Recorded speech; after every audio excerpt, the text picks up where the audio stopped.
thank you again for having us today. As Zach mentioned, I'm Ryan Frere. I'm with Flywire.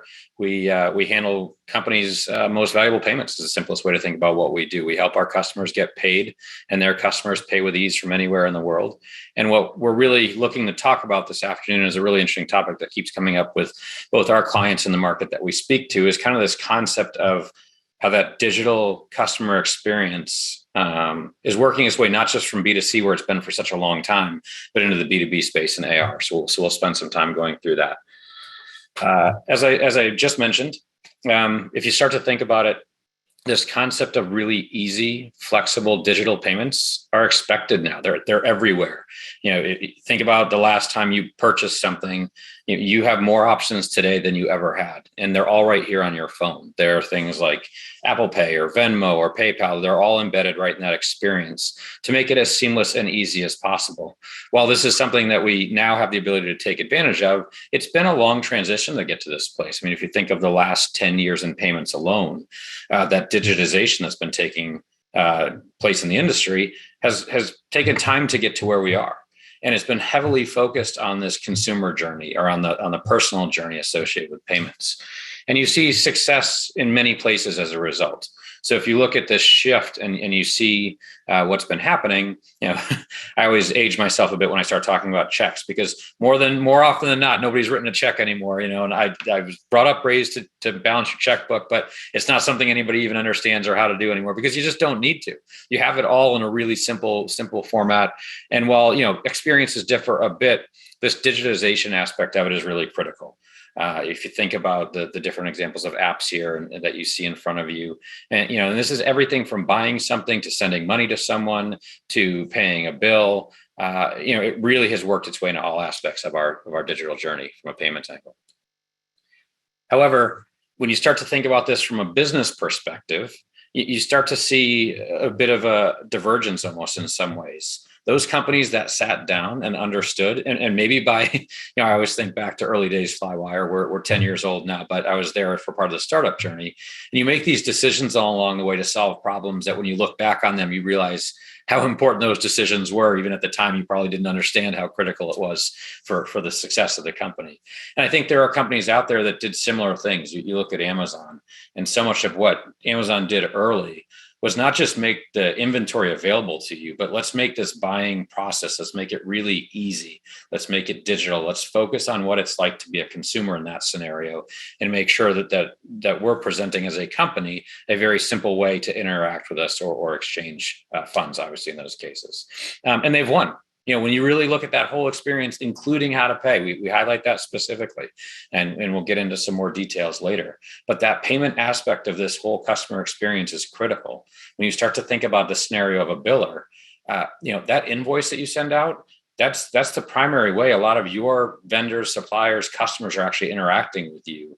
And if you don't start to think about it that way, you find yourself maybe more along the lines of businesses that neglected it at the end of all of it. So if you, again, not sure the demographic of the audience. Some probably remember Blockbuster. I think there's still one left in Oregon, if I remember reading correctly. But companies that this is obviously the case of the Netflix and the Blockbuster story. Netflix looked at what was going on. They saw the market. They saw what they needed to do, amongst many other things, but they focused heavily on that experience of, hey, I want to sit at home and be entertained by something. Therefore, how can I do that in a very easy way? Gone were the days of getting in your car, rushing to the Blockbuster or whatever rental store you had close by to you, and scouring the new releases for something fun.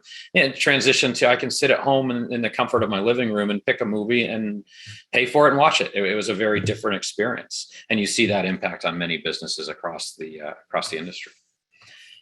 So all that's really wonderful for B2C. All that's great for folks sitting at home and individuals using their phone or whatever they're having access to from a technology angle. But businesses, this has been really slow. I mean, truly have lagged behind. When we talk about what we've been doing, the fact that we've focused on business payments for 10 years, that's a long time compared to where the industry really has gotten to, from this concept of how do we improve that payment experience? How do we make sure that those invoiced customers really are treated as part of our customer experience or the payment experience process that ties directly to your brand and what you actually deliver value on around the rest of your company? We start to see CMOs getting involved and understanding that, hey, this invoice is a way that we're communicating with customers.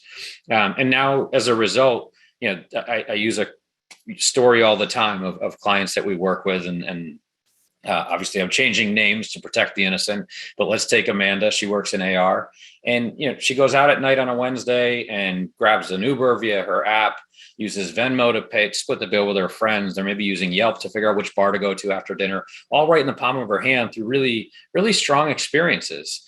She goes to work the next day, and she spends all day combing through bank statements and invoices and deposits and settlements, trying to make sense of all of these numbers matching up and not lining up at all with any of what they're expecting to see. And those are really two dichotomous experiences. And when you really start to translate it to the world we're in today, that actually starts to impact things like retention and attraction of talent. And, so it's not just that payment experience on the front end, it's also the receiving that we see as well, that being a really successful part of that overall journey. So what we look at and what we think about is this concept of this old world traditional AR versus the new world kind of all-in-one approach to things. As I mentioned before, old world traditional AR, your tools are siloed, as I mentioned before in the case of Amanda.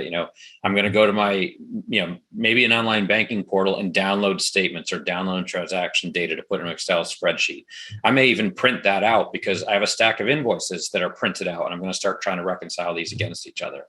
Now, very manual processes. Folks are tying together bank and card and all these different payment methods that now their payers are demanding for. They're sitting down saying, hey, I want to pay you in a way that's convenient to me. I want to pay you in a way that's maybe, if you're global, local to me as well. It's no longer just, I'm going to ship an invoice anywhere in the world and expect to get paid in dollar if I'm a US based company. It's, I'm going to send an invoice to Japan, and that Japanese company or that Japanese payer expects to be able to pay in yen and expects to be able to use local methods, local wire transfers. Or maybe their local JCB card or whatever it is. So you've now got all these manual processes trying to tie all this together. Records aren't complete.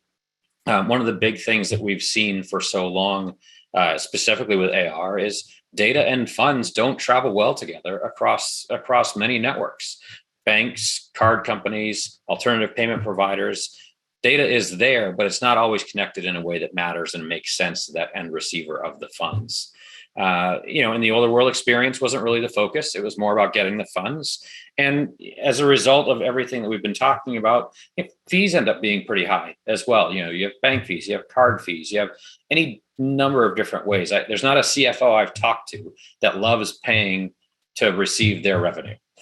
That's not what they're in the business for. They really want to make sure that they're not only getting it in an efficient manner, but that it's not costing them that much to actually receive the money that's owed to them.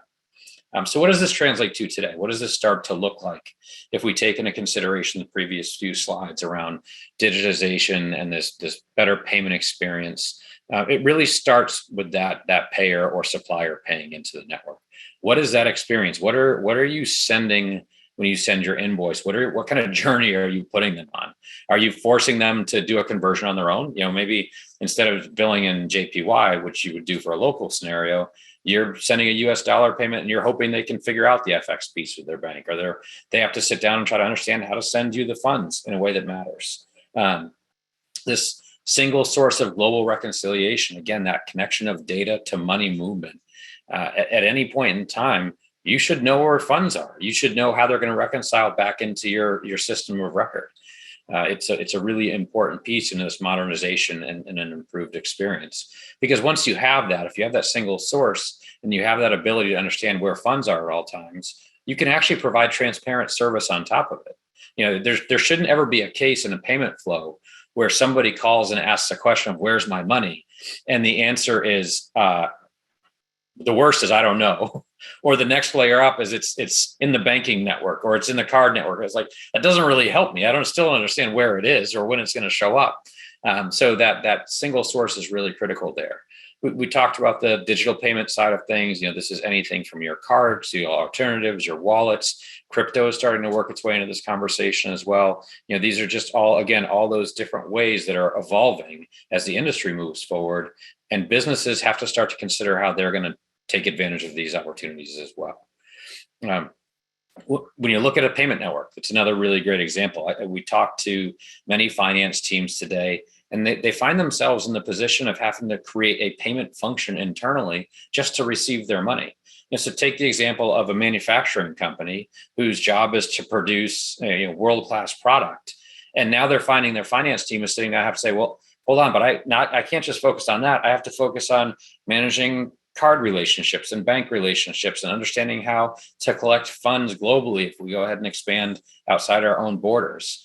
And so as a result, one of the things that we've seen is that if you basically take that pain off of the company's plate through software and through technology, you can really start to provide a much different service, one that is focused heavily on that experience. And again, as I mentioned in the case of Amanda, on both the front end payer, but then that back end receiver as well.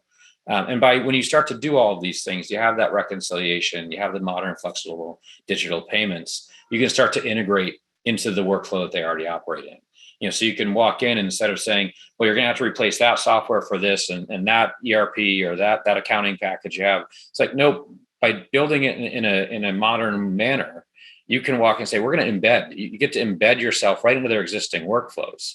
Because again, if we talk to CFOs and finance teams a lot, you can hear that from our reference points. But not many folks in those organizations are eager to change. They've like, this is working. My invoice goes out, I get paid at some point, and it works well enough because I get my revenue. But if you can walk in with a better tool set that embeds right into what they're doing, again, you've really improved that overall experience in payments for the teams working on it. Obviously, when you're talking about payments, security compliance really critical. You get to the global scale, and you have to do that at the market level as well. And then what gets overlying all of this, and this is what gets really interesting, is the data and the insights that you can start to provide around these funds, specifically tied to AR. The business intelligence, again, when you have all of it connected through a single source solution, and when you have all of the payments going across the networks in a way where you know where they are and you have data tied to those funds, you can start to offer different levels of intelligence associated with payments, really coming down to things like, hey, for this market, you may see funds faster than that market. Or, you know what, in this region, you should bill sooner because maybe it takes them longer to exchange. Whatever it is, there's just different insight, especially when it comes down to cash flow, and you start to think about those things associated with it. So that's where we see at Flywire see kind of that new world going. And it's not just us. So AFP did a survey last year, and customer experience has worked its way into the top 5 benefits of utilizing a digital payment experience. So, obviously you're not going to be surprised by the first 4, right? CFOs love cost savings. They love to know when their cash is showing up. They love to see their cash faster. This concept of straight through processing, again, is really getting to be important. I mean, this was top of mind in this case. But even for us, knowing how important this experience part is in this journey, to see it work its way into the top 5 across the group at AFP was really, really enlightening in a lot of ways, because it's starting to work its way in. They're starting to see that impact that it really has on that journey for their customers that they work with. We had our annual payments event recently at Flywire with Flywire Forward. And same thing, we asked some questions. We asked some questions to the audience, as I'm sure you're doing today. Like, we have all those great minds sitting in front of us. Let's find out. Let's get some information from them. And 41%. So look at this year over year now. AFP in 2020 was top 5. We actually saw this as one of the top responses from the group that we surveyed of this improvement of customer experience, because of all the things that comes with that. If you really start to think about the impact that improving customer experience starts to have, you get into, there we go, tangible impacts for a business. And this is where it really starts to become important to the teams that we talk to and the teams that we work with. When you do all the things that have been mentioned before and you focus on a better experience, you get to do things like see improved processing costs. improved time for reconciliation. If I go back to the story of Amanda, now instead of spending 8 hours every day trying to understand where money is for her company, she actually can add value elsewhere in the business. She can sit back and say, you know what, I got almost 6 hours of my day back that I can apply to more fun things than trying to figure out how to tie all these funds and invoices together. And then one of the big pieces obviously is an increase in settlement speed. But if you take that one step further and you start to think about the impact of an improved customer experience, and that applies probably to your SaaS business or to other services that you provide, the other things that come with it as well around customer retention and stronger customer acquisition, faster payments coming through, people talking about your business. People actually have started discussing what it's like to make payments, which is just kind of interesting to see in the last 15, 16 years that I've been in the industry. That now this is a topic of conversation amongst professionals when they're looking at how this all comes together.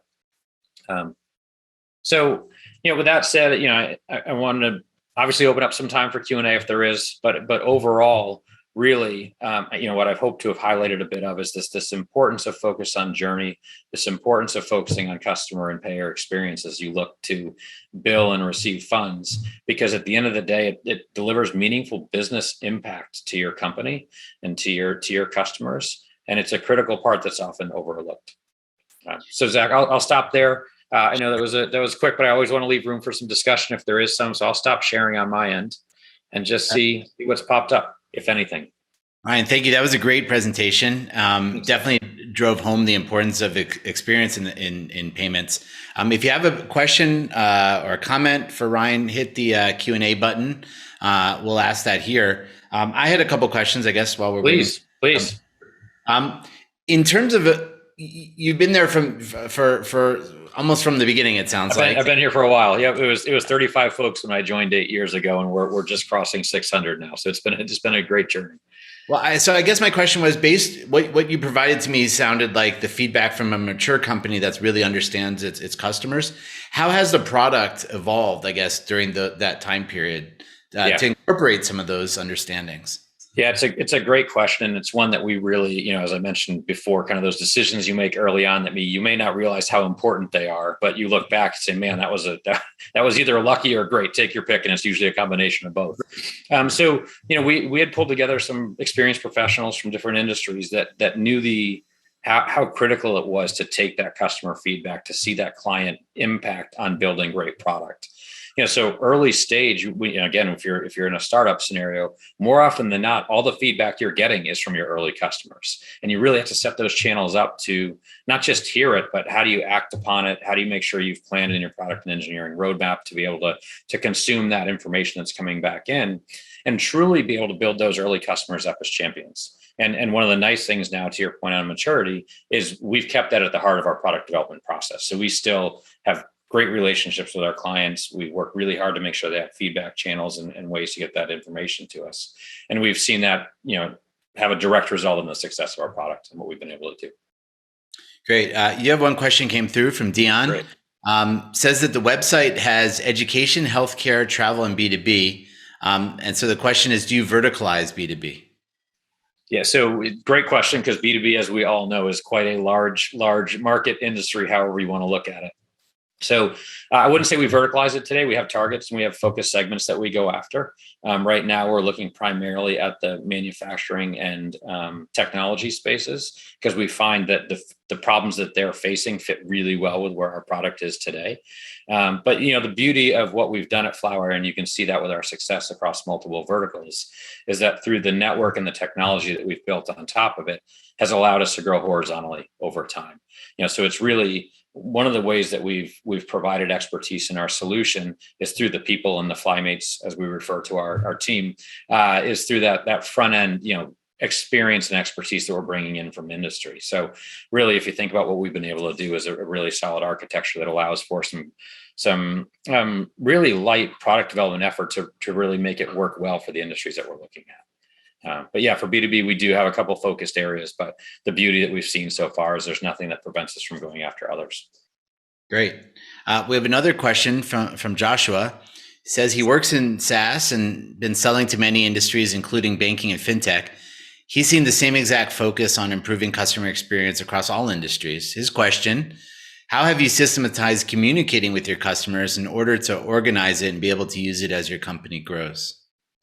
So that's a great question, Joshua. Thank you for that. So I'll probably start actually with the people aspect of this. So one of the things for Flywire that we really see as a big value add for the solution and the service that we provide is real people still throughout the entire experience. So if somebody has a question or something they want to understand about their payment and they reach out via our chat function or via the phone or email, it's an actual FlyMate responding to those things. And why is that important? That's important because we then use and talk to those folks that are on the front lines to understand what are the consistent questions that you're seeing? What are the consistent problems that may be popping up? What are ways that we can improve that payer experience? So that's one aspect of it. We obviously provide feedback channels right through our product as well, making sure that there's the opportunity to catch people right in flow.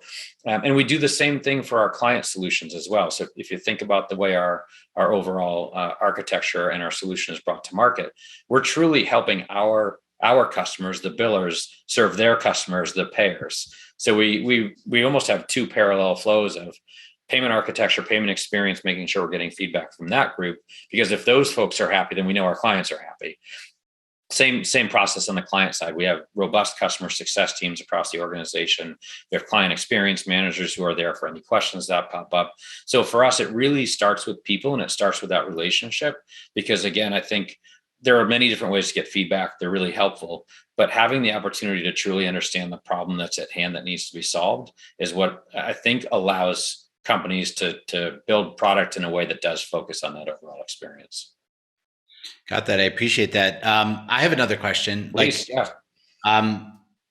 What's next? What's next for the company? Like, where are you headed with the platform, with your customer base, with your distribution? Sure.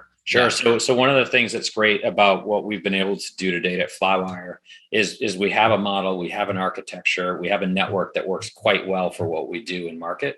So for us moving forward, it's continued execution against what's worked for us to date. So continue to expand our client base, continue to find net new markets to sell the solution into. And really, like I said, I think that's actually one of the big reasons we've been successful so far is that ability to focus. We haven't had the need yet to really sit back and say, this architecture or anything is changing to a point where we need to go after something new. We can continue to build and develop on what we have and provide that world-class experience moving forward for our clients and their payers. Awesome, Ryan. Thank you so much for joining us at the. No, appreciate it. Thanks for the invite. It was a really wonderful time to spend together, and hopefully the rest of the conference goes well. Thanks, Adam.